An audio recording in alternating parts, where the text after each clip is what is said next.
Título muy interesante que tiene que ver con este ciclo, que se viene dando ya hace un tiempo, que es Construyamos sociedades más tolerantes. Son charlas que se vienen dando hace un tiempo aquí en Esquel, en el gimnasio que tenemos aquí cerquita, en Volta 47, por ahí me parece. Ahora voy a buscar el gimnasio alemán, ¿eh? ¿7? ¿Eh? Ahí.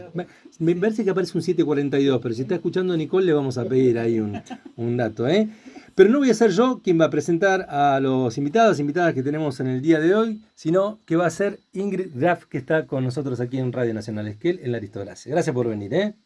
Buenas tardes, muchas gracias por invitarnos. En este marco, como vos dijiste, de Construyamos Sociedades Más Tolerantes, se abrió una muestra que trajimos desde una muestra itinerante en el país y ahora en este momento está en el Melipal desde el principio de mes, en el cual las inauguramos, y a raíz de esta muestra que es del Stoppelsteine, que es muy interesante, vayan a verla, es un indicativo abierta a todas las comunidades, no a una en particular, ¿sí? Eso es interesante resaltar, está buenísimo. Sí. Porque para disfrutar mucho la... Sí, y más que todo, y el nombre es justamente un nombre, un destino, una persona, y está respaldada por unas instituciones argentinas y alemanas, también desde la FAG y desde la parte de Verbundet mit Deutschland in Ausland, que lleva a cabo este proyecto. Esta piedra, esta que vemos en particular,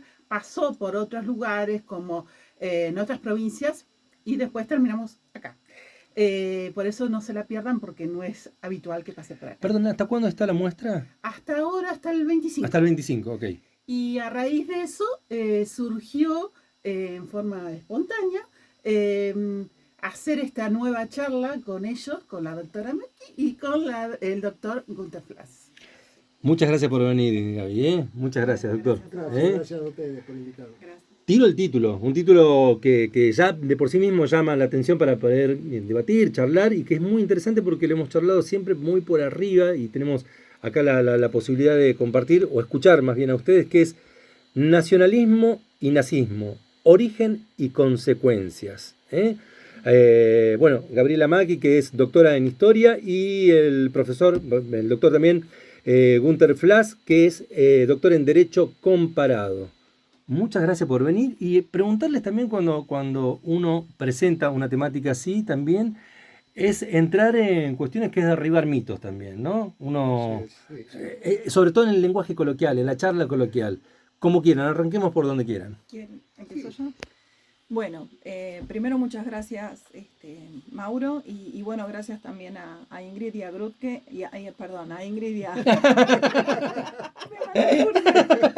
Ingrid y a Gunther. Me salió Gunther. Bueno, como verán, muy alemán, lo mío no es, diríamos, es más por la historia que estoy en esto, pero bueno. Bueno, primero eso, quería agradecer porque en realidad me había comentado que venía la muestra, Ingrid, pero bueno, nunca me imaginé que podía ser parte de la charla, ¿no?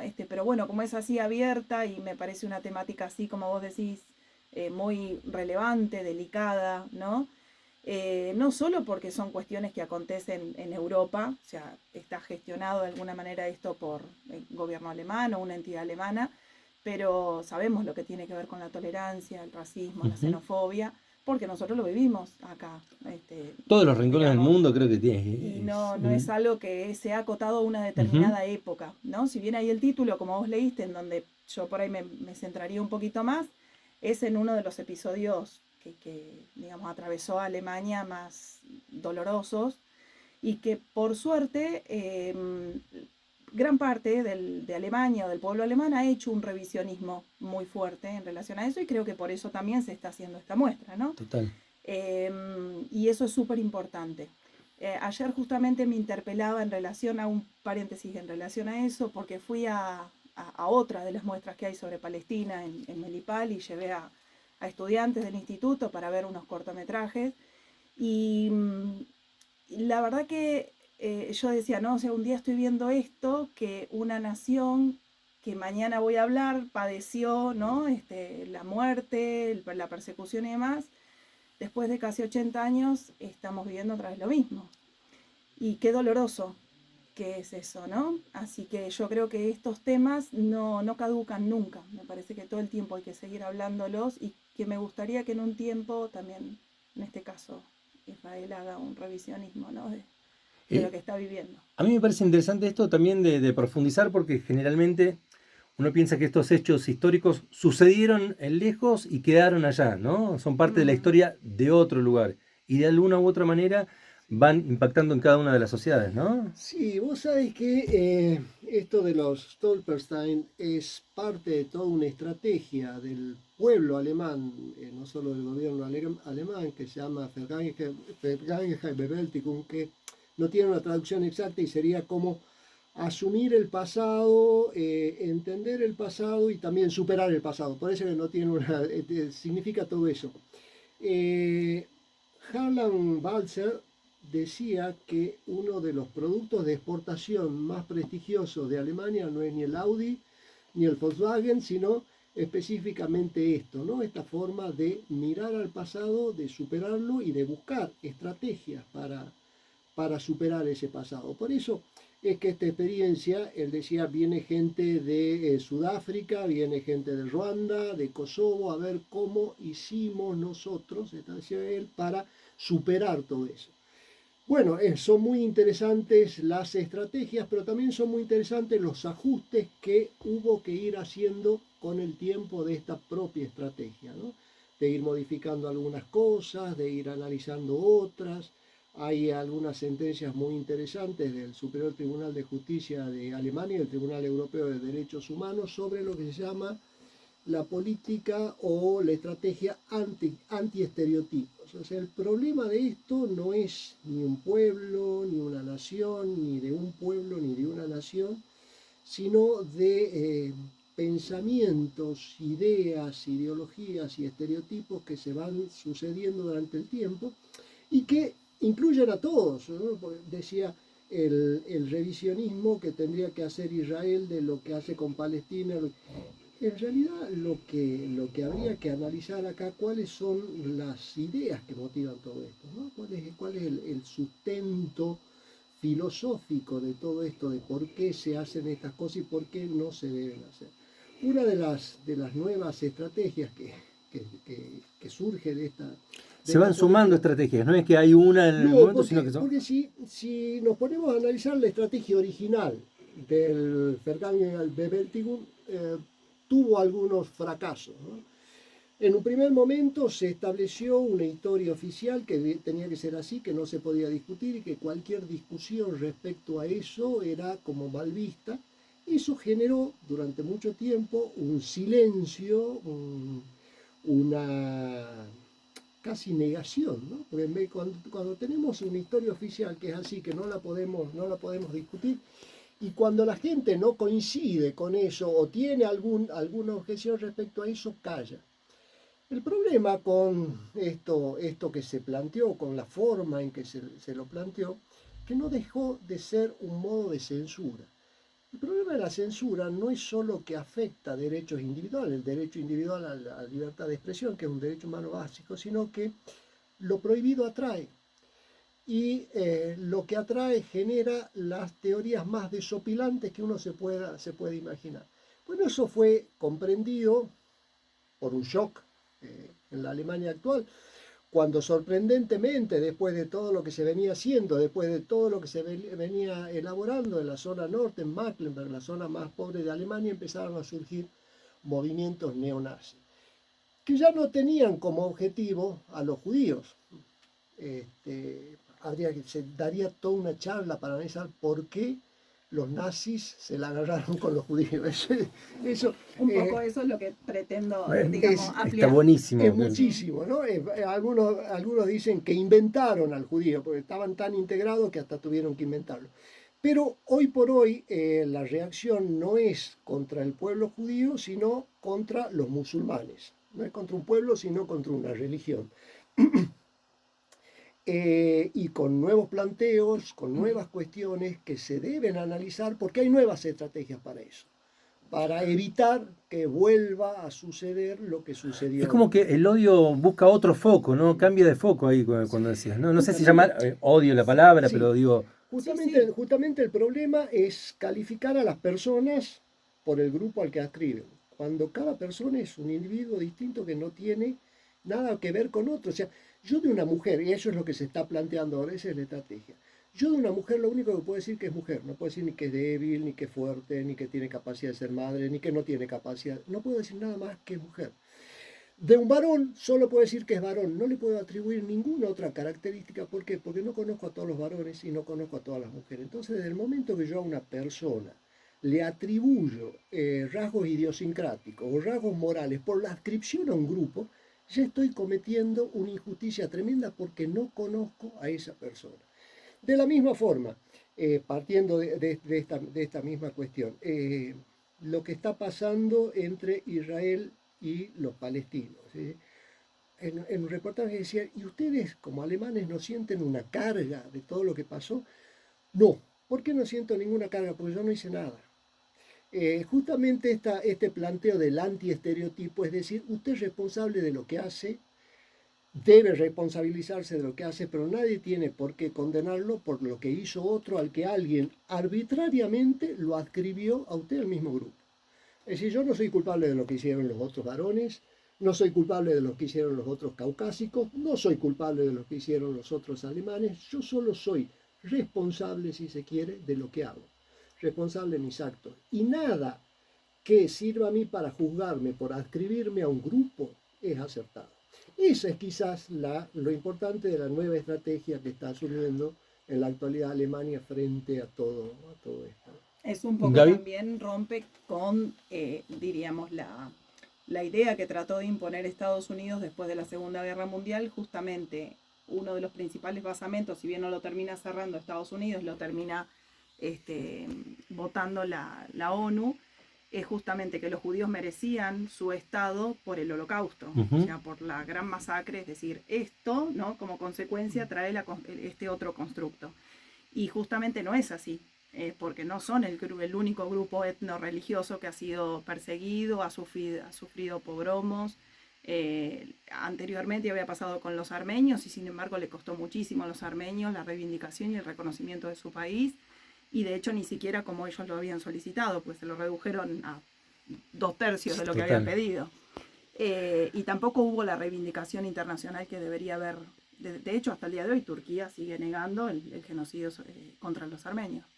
En ese aspecto, digamos, yo valoro enormemente esto que hace Alemania, ya sea desde su pueblo, desde su gobierno. Por supuesto que son políticas, ¿no?, que, diríamos, se manejan a través de las escuelas, las distintas instituciones y demás, en donde esto se baja determinada historia oficial y se crea, ¿no?, una historia que necesita ser contada para... Una conciencia colectiva. Claro, y para justificar o legitimar, ¿no?, de alguna manera. Así como en su momento también el nazismo hizo lo mismo, retrotrayéndose a los principios nacionalistas antes, a la existencia de ellos mismos, ¿no?, como partido y como movimiento. Me gustaría ir en algún momento a eso, ¿no? Sí. A esa temática, al origen también, al origen del nazismo, porque por ahí podemos ver películas, leer algún que otro libro, alguna entrevista, pero por ahí siempre nos queda dando vuelta también esa parte. Nombrabas el origen o las raíces por ahí de los problemas. Nos invitan ustedes a tratar o intentar comprender un cachito, e invitar a la gente para la charla que se va a dar en breve, ¿no? Primero, ahí aprovecho para decirnos, reiteremos la charla. Hoy mismo, a las 6 de la tarde, en el Melipal. Acá cerquita. A metros. Sí. Abierto para todo el público en general, ¿no? Es abierto. Excelente. Sí, por supuesto. ¿Nos ayudan a pensar un poquito el origen del nazismo, por favor? Bueno, no hay, digamos, si bien hay una fecha de la fundación del Partido Nacional Socialista Alemán de los Trabajadores, el nacionalismo alemán en sí es también otro constructo que viene desde la etapa de las oleadas, desde el 30 y el 40, 1830, 1848, donde ese germen nacionalista que va a dar como producto la unificación de Alemania, del Imperio Alemán, empieza con la personalidad de Bismarck, empieza, diríamos, como a edificar lo que va a ser esa futura nación. Y como todo país en esa primera etapa, digamos, ese culto al nacionalismo pasa por determinadas fechas, ¿no? La fundación del Reichstag, del Parlamento, el cumpleaños del Kaiser, o sea, eso eran, digamos, como fechas que van reiterando y van como, diríamos, sellando ese nacionalismo desde arriba. Pero durante la Primera Guerra Mundial empieza a darse otro tipo de nacionalismo, que tiene ese antecedente, pero que es un nacionalismo más del pueblo. Un pueblo que ascribe a la guerra, un pueblo que se siente profundamente alemán, más allá de esas diferencias de hombre, mujer, sector social, las diferentes regiones mismo dentro de Alemania, porque no era lo mismo el bávaro que el prusiano, o el berlinés, no eran igual. Bueno, la guerra es como que de alguna manera unifica y establece otro tipo de sello nacionalista, que ahí podríamos de alguna forma como encontrar el origen de lo que va a ser después la materialización del nazismo entre 1918 y 1919 en la revuelta frustrada, ¿no?, de los espartaquistas. ¿Algo para agregar ahí? Sí, bueno, justamente la estrategia actual de Alemania es, o de cierta gente que está planteando esto, porque en Alemania hay de todo, hablar de Alemania inclusive es un estereotipo, de cierta gente que está planteando esto es abrir la discusión totalmente, no cerrada como estaba antes, pero analizando más que el dato, más que si en Auschwitz murieron tantos o murieron menos, si el ciclón B se usó o no se usó, más que el dato que no tiene tanta trascendencia, analizar el fundamento filosófico de esto, porque es como dice ella, cuando al nazismo y a la ideología del este, que se llama en Alemania esta cuestión tan nacionalista, se le suma el idealismo de Hegel, es como si al azufre le sumamos el potasio y se arma la pólvora con esas dos cosas. Voy a tratar de decirlo sintéticamente, pero es bastante amplio. ¿Qué es lo que decía el idealismo? Es que en realidad lo único que existían eran las ideas, porque era lo que yo podía comprobar con la cabeza. Existía la idea de silla, pero no esa silla, esta silla o esta silla, sino la idea de silla. A la idea de silla, si esa silla desaparecía, no le hacía nada, la idea seguía igual. La idea de silla no tenía color, no tenía forma, era una idea. Todo bien hasta que se habla de la idea del hombre, de la idea del humano. Y Hegel decía que la idea del humano era una idea que se iba perfeccionando a sí mismo porque surgía del mismo que pensaba, o sea, el mismo que tenía la idea era el que integraba esa idea. Entonces, dice, no es una idea acabada, es una idea que se va haciendo. Frente a todas estas tendencias nacionalistas, la frustración que le ha producido el Tratado de Versalles y todo lo demás, se suma esta ideología para los ideólogos del régimen y aparece una cuestión particular y dice, bueno, vamos a formar el hombre nuevo. Esto no es solo del nazismo, es parte del marxismo también. O sea, Marx también hablaba del hombre nuevo y hay muchísimas similitudes acá. Entonces, ¿qué es lo que se dice en todas estas corrientes totalitarias? O sea, los totalitarismos del siglo XX tienen un sustrato filosófico. Hay una particularidad entre igual sí. Y horrible desde mi punto de vista. Entonces, Perdón, una cosita. No queremos echarle la culpa a Hegel, por favor. No, se entiende. No, aclaremos eso. Hegel ni se imaginaba. Claro. Se imaginaba en de realidad, todo o sea, el nazismo, después, en su afán de dar fundamento filosófico, empieza a tomar de Hegel, de Nietzsche, bueno, la teoría del Lebensraum es de Ratzel, ¿no? De la teoría del espacio vital. Y Ratzel, de hecho, Ratzel tenía orígenes judíos y fue perseguido después, ¿no?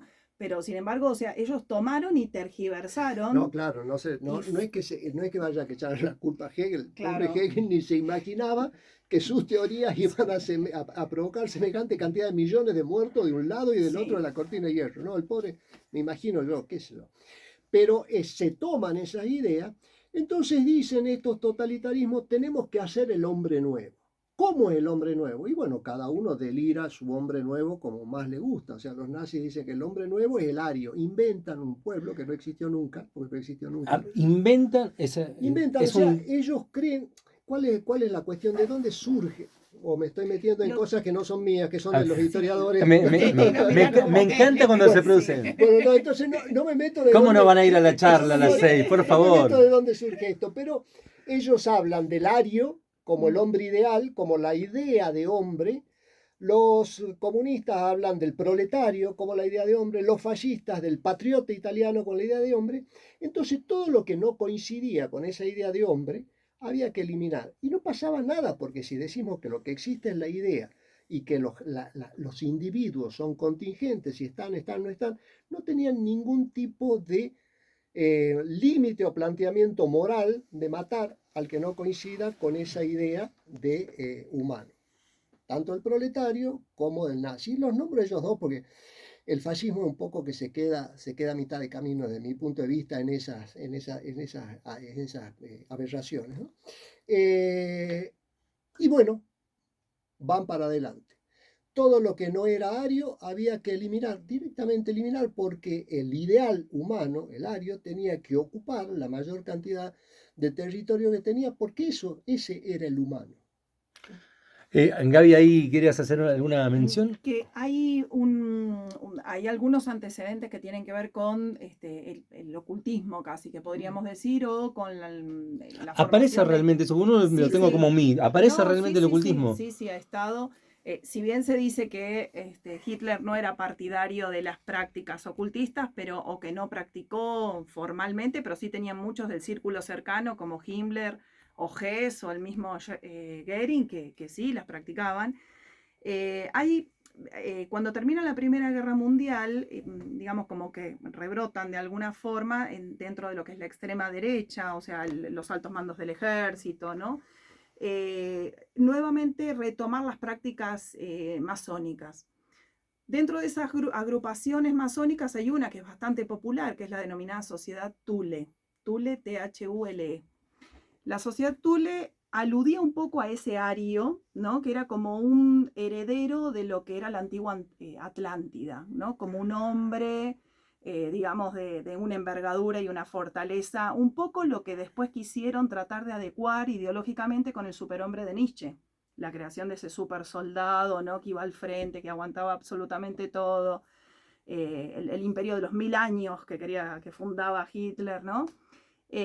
Bueno, la Sociedad Thule aludía a que esos arios, que eran descendientes casi como directos de esta sociedad como la Atlántida, eran los verdaderos herederos y merecían habitar un determinado espacio, que es el espacio vital, ¿no? El espacio vital tiene unas connotaciones así pseudo-filosóficas, podríamos decir, y por otro lado concretas, pragmáticas, que tienen que ver con los recursos. O sea, yo me quiero apoderar de determinada cantidad de territorio porque ahí tengo recursos claves, como pasaba desde la época del Imperio Austrohúngaro, antes de la Primera Guerra con el Imperio Alemán. Entonces alude un poco desde ahí la concepción esa del ario, y que toma como dentro de esa escala, tienen como una especie de teoría evolutiva propia. Dentro de esa escala el más degradado era el judío. El judío seguido del comunista, ¿no? Entonces pasan a ser los dos principales chivos expiatorios, que prácticamente son sinónimos durante todo el periodo del nazismo. Decir judío era decir comunista, y decir comunista era decir judío. Después a eso se le agrega lo del complot económico internacional, ¿no? De apoderarse de la economía mundial, del capitalismo. Bueno, uno de los principales seguidores del nazismo fue Henry Ford. Y Henry Ford hasta recibió la condecoración mayor, no recuerdo ahora el nombre. Pensé que estaba dentro de los mitos, no sabía que era nazi, sí, porque fue un fiel seguidor del nazismo. O sea, estaba totalmente de acuerdo en que los judíos estaban en este complot internacional para apoderarse de la economía mundial. Y ahí nace también esto que estabas diciendo, que es este constructo político, social, etcétera, que tiene que ver con en su parte son muchas las culturas que se atacan, pero queda el nazismo queda los judíos como en primera plana con los comunistas. Son varias, ¿no? Todo lo que no encaja en ese esquema. Es que ahí va la parte pragmática. El judío en realidad, como mencionaba, controla los recursos. Claro, económicos y financieros. Exacto. El judío, para la época en la que hablamos, no se podía diferenciar concretamente del alemán. O sea, el que era judío se sentía alemán. Ya hacía mucho tiempo, habían migrado gran parte desde la zona de Polonia, de los países bálticos. Es decir, habían sufrido ya numerosos pogromos. Digamos, no es que el judío había llegado a Alemania. Claro, a eso está buenísimo lo que estás diciendo. De hecho, hablaban yiddish. El hebreo, que después se habla en Israel, el hebreo es un invento, como dice Hobsbawm, ¿no? Que lo buscan desde el hebreo antiguo, de la época de los arameos, porque necesitan, digamos, el nacionalismo parte uno de los principales puntos de partida es el idioma, la lengua. Entonces, si tenés lengua, empezás ahí a construir. El judío que tenía más fuerte la religión. Entonces, parten desde la lengua para el constructo cultural, ¿sí? Que no sea solamente el religioso. El hebreo viene después, el yiddish es el que hablaban. De hecho, el judío era alemán, pero muchos judíos fueron condecorados en la Primera Guerra, o sea, participaron y fueron reconocidos, que después con el nazismo terminaron en algún campo. No, ahí, Lito, creo que querías agregar algo, o Gunther, o ¿querés? Lito, ¿ahora? Ahí nos va a decir algo, Lito. Perdón. Por favor, sí, charlamos. ¿Me escuchas igual de acá? Sí, te escuchas bien. A ver, ahí hay que hacer una diferenciación. No es lo mismo judío que sionista, ¿sí? Porque no es lo mismo alemán que nazi. O sea, no todos los alemanes son nazis, no todos los judíos son sionistas. El sionismo es una ideología, es una filosofía prácticamente fundada por Theodor Herzl. Estamos hablando nuevamente de la época esta de los nacionalismos que yo mencionaba antes. Así como surgen los alemanes que querían tener su territorio, Herzl, un judío prominente de Londres, en Gran Bretaña, como la Casa Rothschild, ¿no? Y demás, o sea, que siempre estuvieron vinculados a la parte financiera y demás, empieza, podríamos decir de alguna manera, a estar más vinculado con la futura construcción de un Estado para Israel. Así como cada uno, los italianos querían tener el suyo, los polacos el suyo, los alemanes el suyo, los judíos también. Y aparte porque venían siendo, digamos, ya desde el medioevo en adelante, perseguidos y demás en distintos lugares. Ahí es donde surge lo que yo comentaba, lo de la lengua. Empieza a reflotarse el hebreo como lengua, ¿no? Que identifica al grupo judío. Y así nace el sionismo como tal. El sionismo después se materializa, digamos, a lo largo del periodo de entreguerras y durante la Segunda Guerra Mundial y después de que termina la Segunda Guerra, que es cuando se crea el Estado de Israel. Y lo que lo sella es el acuerdo de Balfour de 1917 entre Theodor Herzl y los británicos, en donde le prometen, ¿no?, que van a construir, ¿no?, su estado. En uno de los lugares visionados para eso era la Patagonia. La Patagonia, claro. Sí, los británicos dan varios cheques en blanco durante la Segunda Guerra para poder subsistir, porque estaban al borde de ser derrotados. Nosotros no conversamos antes de lo que... Me parece mucho mejor, me parece maravilloso. Hay una cosa que, bueno, surge aquí un disenso. Vos hablaste de la masonería como parte del nazismo. Vos sabés que mi abuelo era masón. Y vino a la Argentina precisamente porque los masones eran perseguidos por el nazismo. Y él cuenta un montón de Cuando cosas. Hitler toma el poder, sí pasa a perseguirlas, prohíbe. Después del 35 prohíbe la masonería. Y mi experiencia personal, ellos llegaron, se fueron prácticamente escapados de Alemania por esa situación y por una cuestión ideológica que eran contrarios al régimen. También es bueno decirlo que no solo los judíos fueron perseguidos por el régimen nazi, porque por ahí a veces eso se olvida. Llegaron a un ingenio azucarero en Tucumán que traía gente, no lo tengo muy bien en claro por qué, que tenía problema con el régimen. Entre eso venían alemanes opositores y también muchos judíos. En mi historia personal, lo que ella decía de que el judío no se distinguía del nazi, creo que hasta que fui a primer año de la secundaria, para mí los alemanes, que eran los que yo conocía, que eran amigos de mi familia, eran católicos como nosotros, protestantes como otros y judíos como otros. O sea, nunca había tenido, y en mi casa se hablaba muy mal del nazismo, contaban los horrores del nazismo. Nunca había tenido conciencia de que esa de las tres patas de la colectividad que yo conocía habían sido consideradas una cosa completamente extraña en otro momento. Por eso es que muchos autores hablan de la invención del judío. Había muchas familias que ni siquiera sabían que eran judías, que se enteraban cuando iban a sacar el Arien Pass, que era lo que te permitía circular, como Arien por ario, lo que te permitía circular. Ahí es que se enteraban de que ellos no eran arios y empezaban a armar todo para huir, para escapar, porque no sabían. Yo tengo como recuerdo de familia las cartas que le mandaba mi bisabuela a mi abuelo.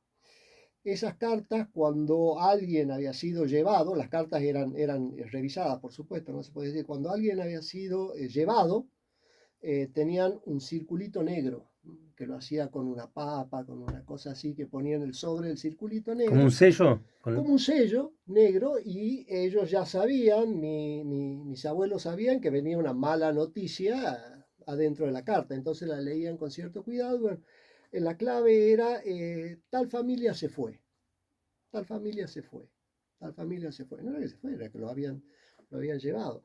Judíos, opositores, gitanos, todo eso. Y lo que, por ahí la enseñanza que esto nos puede dejar es cómo las dictaduras, para dominar, necesitan inventar el enemigo. Necesitan crear indefectiblemente el enemigo. Si logran crear un enemigo que no se pueda reivindicar, como ser, por ejemplo, el judío o el burgués, porque en la Rusia soviética, otra disidencia que tengo, para mí eran muy similares las dos ideologías, era una cuestión casi de color, casi de bandera, ¿no? En el fondo, en mi opinión, era muy parecido. Es más, es cierto que los nazis perseguían a los comunistas, pero era más una pelea de primos hermanos desde mi punto de vista. Tan es así que ellos tenían el pacto Ribbentrop-Molotov de no atacarse y se repartieron Polonia. O sea, cuando empieza la Segunda Guerra Mundial, que avanzan los nazis sobre la parte occidental de Polonia, los rusos avanzan y iba a quedar ahí la frontera. Después, felizmente, digo a esta altura, y capaz que sea una frivolidad decir felizmente, Hitler decidió atacar la Unión Soviética y fueron los enemigos tremendos. ¿Por qué digo felizmente? Porque si no hubiera hecho eso, creo yo que Inglaterra y Francia no sucedieron. El mundo es otro. Sí, bueno, hay algunas cositas ahí. El estalinismo es una dictadura. O sea, las dictaduras no son solamente de derecha, son de izquierda también. Uh-huh. Y no toda la historia de la Unión Soviética es igual, o sea, tiene distintos momentos. No es lo mismo el periodo de Lenin que el de Stalin, o el de Brezhnev, o el de Gorbachev. Sí, ¿no? Perdón, Stalin hago un es paréntesis. Qué buena charla la que están haciendo. Qué buena charla la que están haciendo. Son los placeres que nos permitimos acá en la radio. Gracias, de verdad, ¿eh? Aclaro algo, no nos conocíamos recién sí, ahora, nos conocíamos por WhatsApp, organizando la charla. Buenísima esta charla. Mediado por Ingrid, que me invitó a la charla. Sí, hablamos un poco de los autores que habíamos leído, pues yo es un atrevimiento, en parte soy apasionado de historia, pero no tengo más que un autodidacta. Perdón, Gaby, que te interrumpí ahí para agradecerle la charla, pero estabas ahí. No, que comentaba que, digamos, las dictaduras son de las dos, digamos, nada más, de izquierda y de derecha. No podemos decir solamente que las dictaduras o la construcción de un enemigo solamente es propio de las dictaduras de una o de otra. En gobiernos democráticos también hay constructos de enemigos, como lo hace Estados Unidos con el terrorista islámico, ¿no? Eso también es un invento para, digamos, fomentar guerras y demás. Como lo fue también en su momento con el comunista. Es decir, hay muchas diferencias después al interior de esa sociedad capitalista en la que parece que todo es una maravilla y no es tan así. Diferencias hay en todas. Lo que pasa es que en estos casos son como más marcados, ¿no? Por las prácticas que se llevan adelante, que también hay discusiones si era, por ejemplo, con respecto a todo lo que hizo el nazismo, la denominada solución final, si eso fue un plan tan pergeñado con tiempo, o si eso fue parte del devenir propio de la guerra, que en un momento se encontraron con una cantidad de territorios y de judíos para controlar que no sabían qué hacer, y siguieron con el discurso de que el judío es el enemigo. Entonces, bueno, primero dijeron, los echamos a otros países, no los quisieron. Como pasó al inicio de la guerra, ¿no? Los había mandado a Polonia, no los quería Polonia, quedaron ahí estaban en un gris los judíos antes de la invasión a Polonia. O sea, no estaban ni en Polonia ni en Alemania. Entonces después empezaron con las matanzas individuales. Después, bueno, fueron ocupando más territorio. ¿Y qué hacemos con los judíos? Y ahí es donde viene la conferencia de Wannsee, famosa del 42, y la denominada solución final. Bueno, hay autores que discuten si eso fue algo organizado con tiempo, si fue realmente solo Hitler el que lo, digamos, ideó, si fue una situación conjunta. En esa conferencia estuvo Eichmann, que lo tuvimos nosotros acá, que se lo llevó el Mossad, ¿no? Y demás. O sea, hay muchas cuestiones que son como más visibles en el constructo del enemigo en estos tipos de planes, diríamos, ¿no? Porque, No, perdón, yo sí, quiero, sí, doctor, sí. quiero contar algo. Antes que nada, corregirme. Sí es cierto, no es cierto que solo las dictaduras busquen enemigos. En mi opinión, buscan un enemigo, inventan un enemigo todo aquel que se quiere quedar con una cuota de poder mayor de la que le corresponde. Sí, de Por ahí poder, sería, poder y por ahí, recursos, claro. por ahí Las dos sería la cosas. cuestión.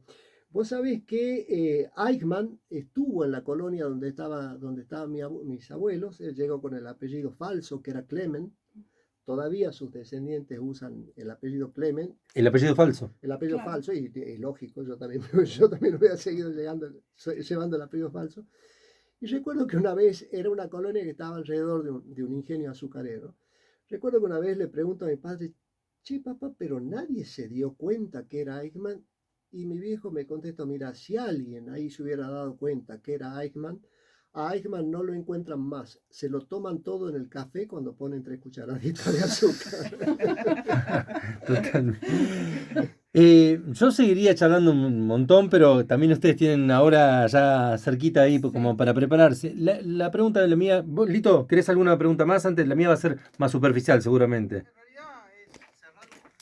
Sí, De los medios o de la prensa occidental, de alguna manera, que hoy lo políticamente correcto es estar detrás de Israel, porque el malo es el terrorista islámico y en esa bolsa entra el palestino también.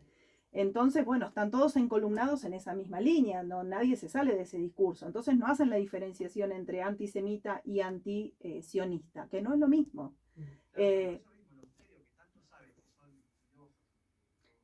Pero no lo hay intereses ahí, ¿no? Como hubieron en distintos momentos de la historia, ¿no? Hay intereses. Es como pasó también en la etapa de la Guerra Fría, exactamente igual. O sea, hay en el momento de la Guerra Fría, por ejemplo, no sé, tenemos miles de ejemplos, qué sé yo, Franco en España. Franco gobernó hasta que se murió, o sea, nunca se dieron cuenta que era un dictador y todo lo que había hecho. Y sin embargo, se juntaba con distintos presidentes democráticos de Occidente, pero mientras hubo Guerra Fría, Franco era útil. Entonces nadie va en contra de Franco. Si Franco hubiera vivido hasta el 90, todos hubieran ido en contra de Franco, pero murió antes. Pero lo hicieron en contra de Hussein, por ejemplo. O sea, Hussein nunca se dieron cuenta que era malo, que era un dictador. Gaddafi nunca se dieron cuenta que era un dictador. Entonces, hay una frase muy famosa, ¿no? Que dijo Bush en un momento. Perdón, lo voy a decir. Dice, es un hijo Bush, de puta. ¿padre o hijo? Bush padre. Dijo, es un hijo de puta, pero es nuestro hijo de puta, decía. Perdón, pero Resumió todo. Sí, Resumió sí. todo. ¿Dijo así? No, yo escuché lo mismo también de un venezolano pro Chávez que decía, este gobierno es una mierda, pero es nuestra mierda. Claro.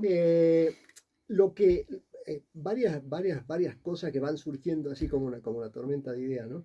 El tema de lo políticamente correcto. Justamente una de las nuevas estrategias de Alemania es alzarse en contra de lo políticamente correcto. Yo no estoy tan seguro que lo políticamente correcto hoy, aquí y ahora, en este instante, sea estar a favor de Israel. Noto que gran espectro, lo políticamente correcto es estar a favor de Palestina. Lo importante, me parece a mí, es no respetar lo políticamente correcto, porque lo políticamente correcto no deja de ser una forma de censura. Y como les decía recién, el peligro de la censura no es solo, y vaya si lo es, que viola un derecho humano esencial como es la libertad de expresión, sino que genera atractivo por lo censurado. Yo si tuviese una empresa de pornografía pediría que la censuren, porque con eso me llenaría de clientes. No hay cosa que atraiga más que lo censurado. Entonces esto de lo políticamente correcto ni siquiera logra imponer lo que pretende imponer lo políticamente correcto, sea lo que sea que se entienda por políticamente correcto. Entonces, soy un decidido partidario de lo políticamente incorrecto. Para ir finalizando, no sé si querían agregar algo más. No, está bien. No, si no vamos a estar Sí, no, me encanta. Es más, pará. Primero, con la otra antes que nada agradecerles, ¿no? Agradecerles la charla, obviamente, y más allá de la charla de ahora, en algún momento podríamos continuar acá haciendo una conversación. Quieran, Me encantaría. Y totalmente. Te dejo a vos para la invitación, ¿eh? Bueno, los esperamos en breves minutos en el Melipal para continuar esta charla tan bonita, tan abierta, amena, interesante y participativa. Queremos que, por supuesto, vayan y participen. Pero nos genera interés, Sí. nos genera... No, para nada. Bueno, muchas gracias de verdad. Gracias por invitarnos. Bueno, gracias. Muchas gracias, ¿eh? Gracias a ustedes. Gracias.